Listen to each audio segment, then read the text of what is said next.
Hello everyone, this is group 6. What we did is Clash Royale environmental analyze.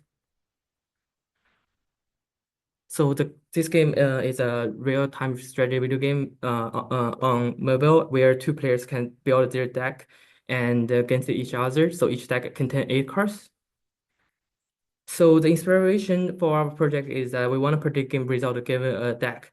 So based on the data, we want to know whether what's the chance that the player will win or not. So what our data come from a Hugging Face, which collect from December 31st. So which have a lot of info about like the card level, card type, and other stuff.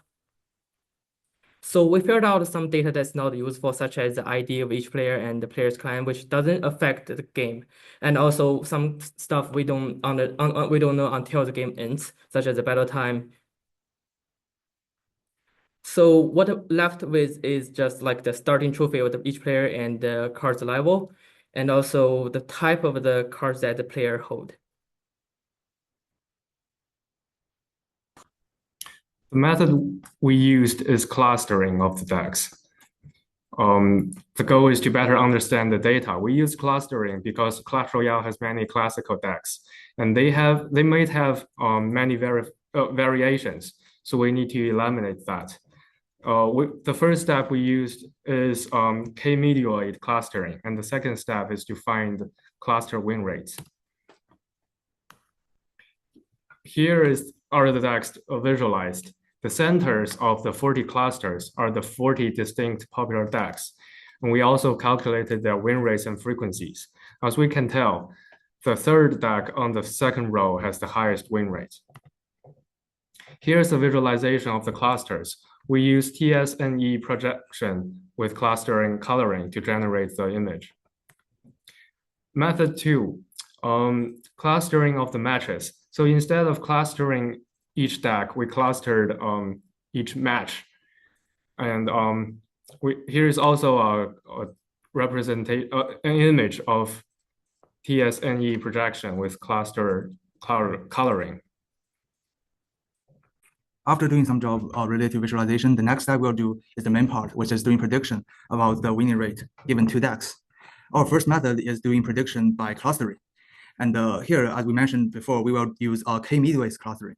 And here is the pipeline of doing that. First, we turn the battle into two 8-hot representations.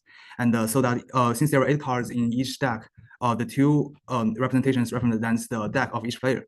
And the second, with the clustering result, we can identify the battle type by putting them in the clustering space.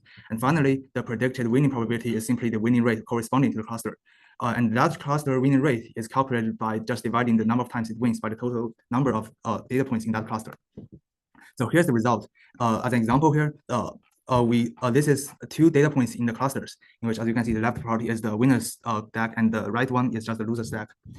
And the prediction accuracy is pretty good, which is approximately 60%.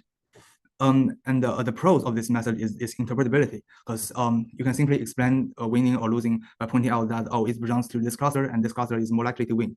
However, there are 2 disadvantages of this method. The first one is that the distance matrix, which is used by the k-midways, uses ON squared values, which means the time complexity grows quadratically.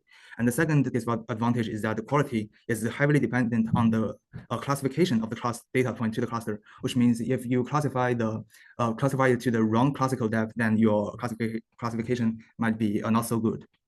And thus, to remedy this, we propose deep learning method.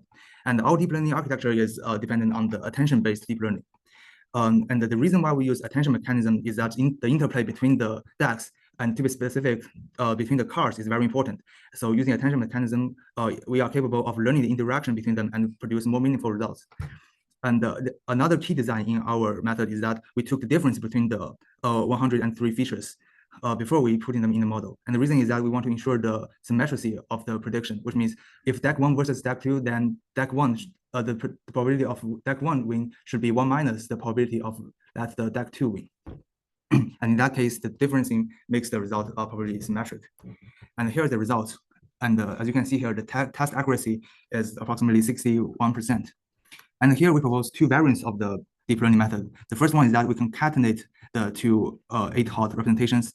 and it gives a slightly worse test accuracy. And the third one, we concatenate the features with all the features. And that feature includes like the average elixir cost or the number of trophies each player have, and it gives a slightly different accuracy, but it's still worse than the clustering method. And finally, here's a summarization of all the methods we used. As you can see on the left, we used some methods that are not mentioned here, like some machine learning algorithm like random forest and the 3-layer MLP, which also gives pretty good results. And the conclusion of this project is that the environment of Clash Royale is pretty balanced. Although you might hear some players say that the designers of the games really sucks. To be honest, based on the data we analyzed, this environment is pretty good because it's really hard for the model to give the prediction of winning or losing just simply based on the DAC. And yeah, and that's pretty that it of our project. Thank you for listening.